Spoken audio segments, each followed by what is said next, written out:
One for all for one, is not a theme from Alexander Dumas' novel, Three Musketeers.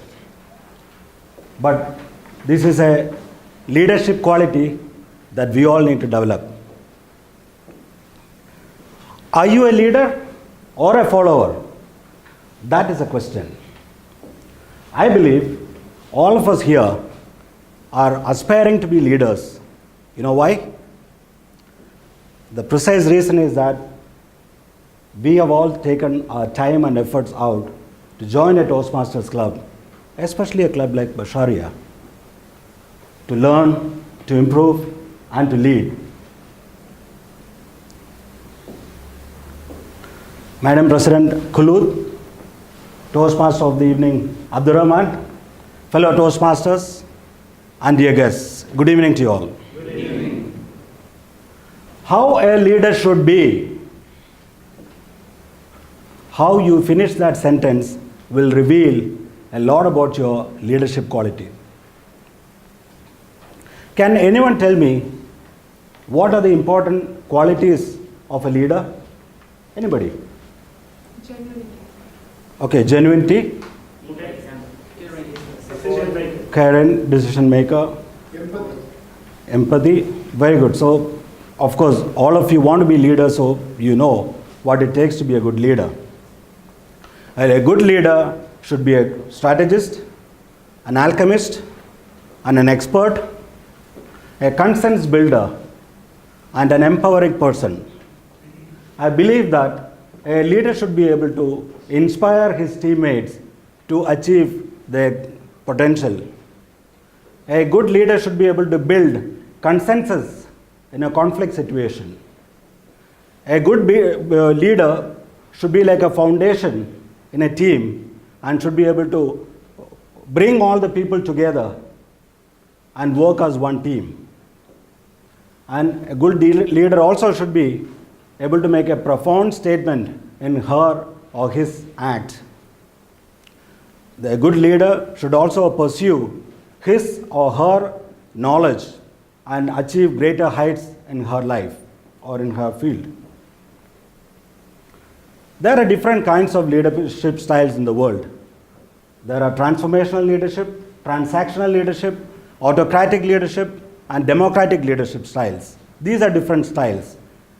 I have come to realize that my preferred style of leadership is the democratic one.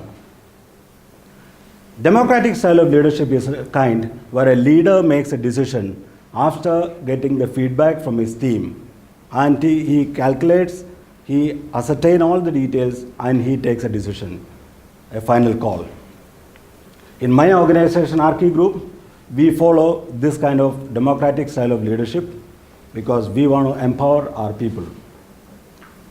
Having said that, on a lighter note, a man can be a leader in his workplace or in the public space. But do you know who is his leader at home? His wife. Obviously, his wife. I'll tell you a small story.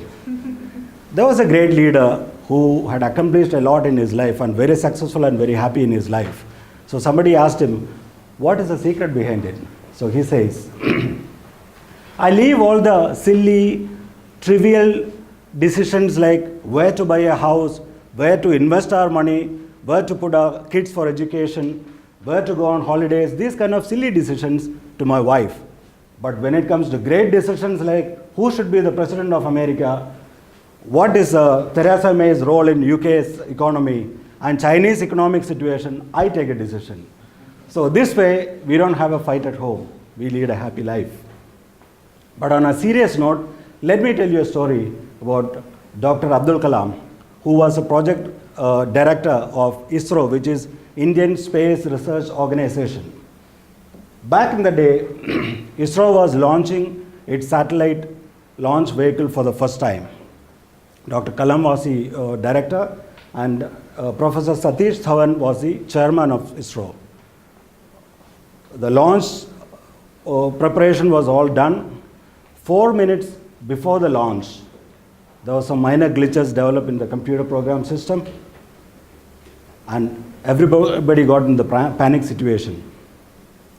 All the experts were advising Dr. Kalam that you can move forward, our calculations are right, this will be a successful venture. Dr. Kalam had to take a decision, and finally he decided to go with the manual mode, and he launched the satellite vehicle. In the first stage, everything went well.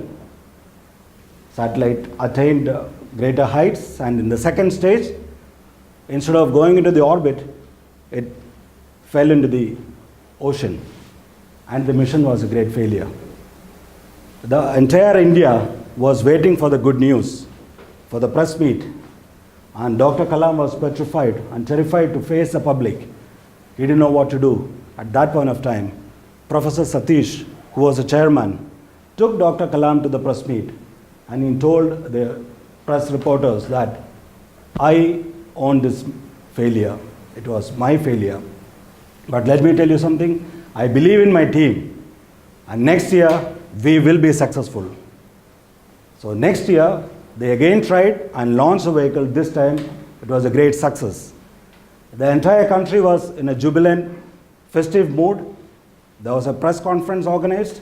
Professor Dhawan took Dr. Kalam for the press meet, and he told him, this time, you lead the press conference.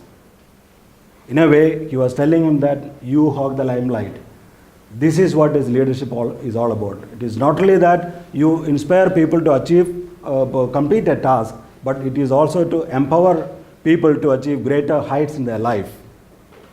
Now that I have realized my style of leadership, I hope that you will all realize your styles and move forward and achieve greater heights in your personal and professional life.